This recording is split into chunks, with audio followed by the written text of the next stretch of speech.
প্রথমে যে কোনো একটি ব্রাউজারে যেতে হবে, ভ্যাট অনলাইন সার্ভিসেস।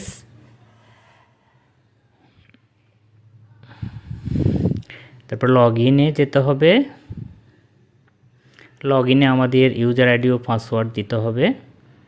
ইতিপূর্বে আপনাদের রিটার্ন যিনি সাবমিট করেছেন তার কাছে এই ইউজার আইডি পাসওয়ার্ডটি রয়েছে, আপনারা তার কাছ থেকে নিয়ে এই ইউজার আইডি দেওয়ার পর আপনারা লগ ইন করে নেবেন। লগ ইন করার ক্ষেত্রে ইউজার আইডি পাসওয়ার্ড দেবার পর আপনারা ওই যে ক্যাপচাতে ক্লিক করতে হবে।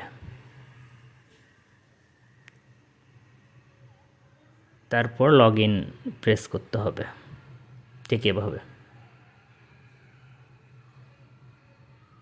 তারপর আমরা এই ইন্টারফেসটি দেখতে পাবো। এই ইন্টারফেসে আমরা যে বিনের এগেনস্টে রিটার্নটা পূরণ করব, ওপরের কর্নারে দেখেন একটা টিক চিহ্ন দেখা যাচ্ছে, ওখানে আমরা ক্লিক করব। ওখানে ক্লিক করলে আপনাদের বিনটা আমরা এখানে দেখতে পাবো। সেই বিনটা আমরা সিলেক্ট করে নিলাম। তারপরে ফিলিং অব্লিগেশনে আমাদের এখানে ক্লিক করতে হবে। তারপরে আমরা এই যে এখানে ফর্ম পাবো, আমরা যে মাসে রিটার্ন পূরণ করব সেই মাসটা এখানে সিলেক্ট করে নিতে হবে। আমরা সে মাস সিলেক্ট করার পর আমরা এই ফর্মটা পাবো। এখন আমি আমদানিকারক, যারা আমদানি পর্যায়ে 15% ভ্যাট দিয়ে পণ্য আমদানি করে থাকে, ডিস্ট্রিবিউটর যারা ইউনিলিভার, তারপর তিব্বত এ ধরনের প্রতিষ্ঠানের কাছ থেকে 15% ভ্যাট দিয়ে পণ্য ক্রয় করে থাকে, এবং কিছু কিছু উৎপাদনকারীর যাদের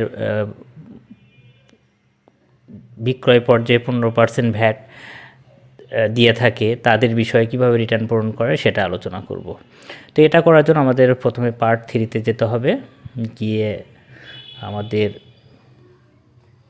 স্ট্যান্ডার্ড ডেটে আমাদের যে আছে 4 নম্বর কলামে, ওখানে আমরা একটা সাবফর্ম ক্রিয়েট করে নিলাম।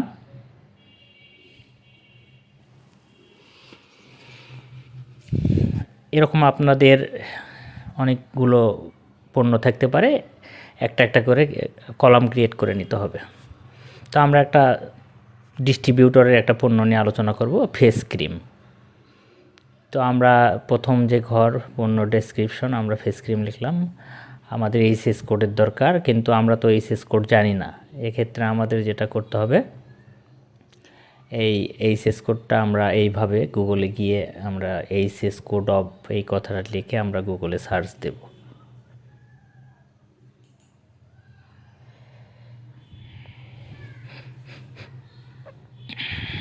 গুগলে সার্চ দেওয়ার পর আপনাদের যে এইচএস কোডটা আসবে, এখান থেকে আমরা 6টা ডিজিট নেব। দেখুন ঠিক এভাবে কাজটি করতে হবে। যেমন আমাদের ফেস ক্রিমের আসছে 330499, আমরা এই 4টা নেব, আর বাকিগুলো নেব না। অটোমেটিক এগুলো চলে আসবে আমরা যখন ওই এইচএস কোডে গিয়ে সার্চ দেব, কারণ ইন্টারন্যাশনাল এইচএস কোড আর এই এইচএস কোডের মধ্যে অনেক পার্থক্য থাকে। তো আমরা লিখলাম 3304-এর পর একটা ডট দিয়েছি, তারপর 99 লিখেছি, তারপরে সার্চ দিয়েছি, তারপরে আমরা এটা পেয়েছি। এখানে 40% এইচডি আছে, কিন্তু সেটা আমাদের দেওয়া যাবে না, কারণ যেহেতু আমাদের হলো খুচরা পর্যায়ে বা ডিস্ট্রিবিউটর পর্যায়ে, আমরা তো উৎপাদন পর্যায়ে হলে আমরা 45% দিতাম। যেহেতু আমরা এখানে ডিস্ট্রিবিউটর, এই জন্য 15% ভ্যাট আছে যেটা, সেটা সিলেক্ট করলাম। আমরা সেটা সিলেক্ট করে নিলাম।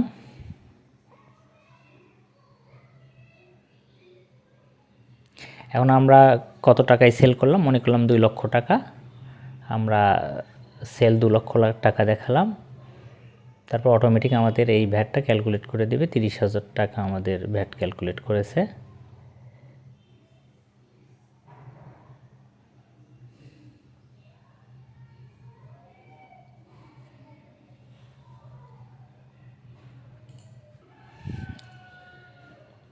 $30,000 টাকা ক্যালকুলেশন করেছে।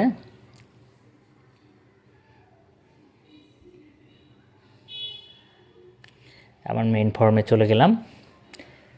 মেইন ফর্মে যাওয়ার পর আমরা দেখলাম 30,000 টাকা। এখন আমাদের যেটা করতে হবে, আমরা যে ইম্পোর্টার হলে আমদানি পর্যায়ে যে ভ্যাটটা দিয়ে আসছে, বা ডিস্ট্রিবিউটর ক্রয়ের ক্ষেত্রে যে 15% ভ্যাট দিয়ে আসছে, বা উৎপাদনকারী যে উপকরণ ক্রয় করছে সেখানে যে ভ্যাটটা দিয়ে আসছে এই ভ্যাটগুলো তো এই ভ্যাটের ভিতর থেকে বাদ যাবে, আমাদের বর্তমান যে ভ্যাট হলো এই ভ্যাটের ভিতর থেকে বাদ যাবে। এই জন্য আমাদেরকে যেটা করতে হবে, আমরা যে ক্রয় করেছি এখানে আমাদের পূরণ করতে হবে। আমাদের এখন স্ট্যান্ডার্ড রেটে আমাদের যে ক্রয় সেটা লিখতে হবে, মানে হিসাব করতে হবে। আমাদের লোকাল পারচেস আছে একটা, ইম্পোর্ট আছে। যারা ইম্পোর্টার তারা ইম্পোর্টার পূরণ করবেন, যারা লোকাল পারচেস তারা লোকাল পারচেসের এটা পূরণ করবেন। তা আমরা যেহেতু লোকাল পারচেস নিয়ে কাজ করতেছি এই জন্য লোকাল পারচেসে একটা সাব ফর্ম আমরা ক্রিয়েট করে নিলাম। এখানে একটা অ্যাড ফর্ম দেব, আমরা কলাম অ্যাড করে নিলাম। এখানে আমরা যে কী ছিল, ফেস ক্রিম, আমরা লিখলাম ফেস ক্রিম।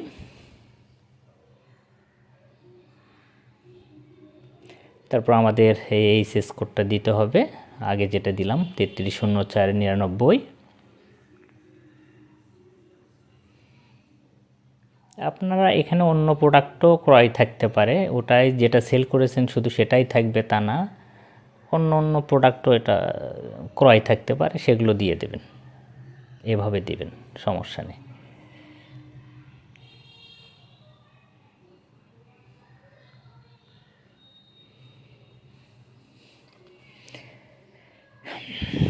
তা আমরা ওটা সিলেক্ট করলাম। এখন আমরা যেহেতু কত টাকা ক্রয় করছি সেটা আমরা লিখব যে 1,50,000 টাকার মাল ক্রয় করেছি,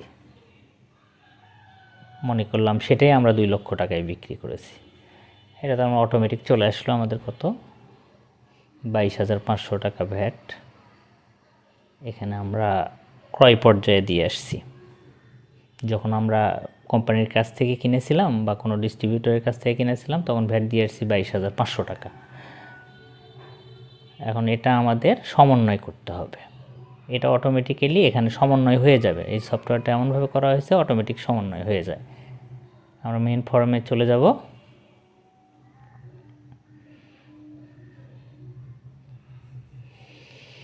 আমরা এখন যাব পার্ট 10-এ যাব, গিয়ে আমরা দেখব যে আমাদের সমাপনী জেরে কত টাকা হয়েছে। যদি সমাপনী জেরে মাইনাস থাকে, আচ্ছা এখানে আমরা একটা জিনিস দেখব, সেটা হলো ইম্পোর্ট। আমরা যদি ইম্পোর্টার হয়ে থাকি তাহলে এই বিষয়টা এগুলো খেয়াল করতে হবে, এইভাবে পূরণ করতে হবে। ওই কলাম অ্যাড করে কোন কাস্টম হাউসে আপনার, সেই কাস্টম হাউস এখানে সিলেক্ট করে নিতে হবে। কোন এইচএস কোডে আপনি হলো যে পণ্যটা নিয়ে আসছেন, সে এখানে এইচএস কোডটা সার্চ দিলে অটোমেটিক চলে আসবে। ওখানে আপনি সিলেক্ট করলে অটোমেটিক সেটা আপনার ফর্মে হয়ে যাবে। এখানে কোনো আপনার হাতে লেখার কোনো কিছু নেই, জাস্ট বিল অফ এন্ট্রিটা দিলে ওটা আসলে ওটা ক্লিক করে ওখানে সিলেক্ট করে নিতে হবে। জাস্ট এই কাজটা এখানে এভাবে আপনারা করবেন, ইজিলি এটা হয়ে যাবে।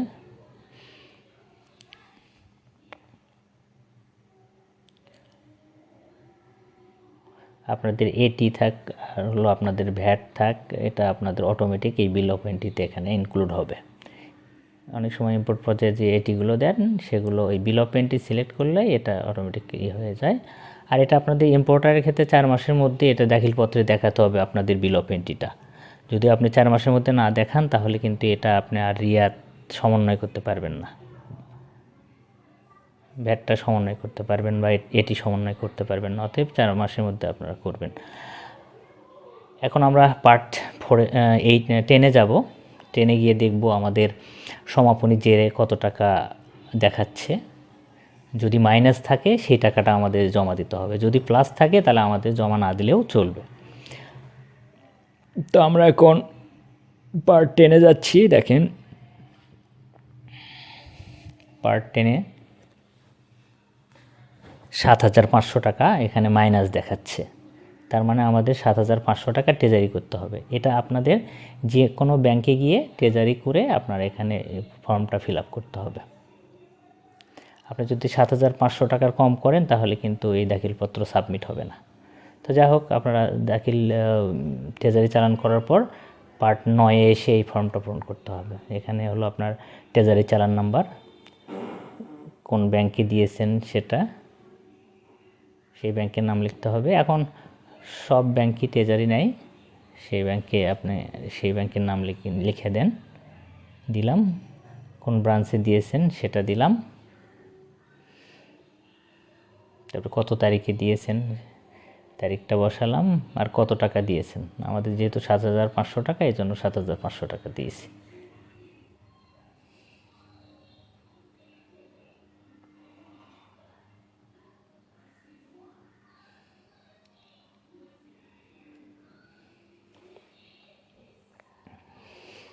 ওকে, আমরা এখন মেইন ফর্মে ফিরে যাব।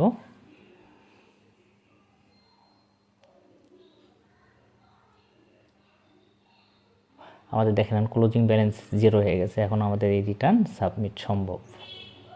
তো আমাদের এটা হয়ে যাওয়ার পর আমরা এই বক্সটাতে একটা টিক চিহ্ন দেব।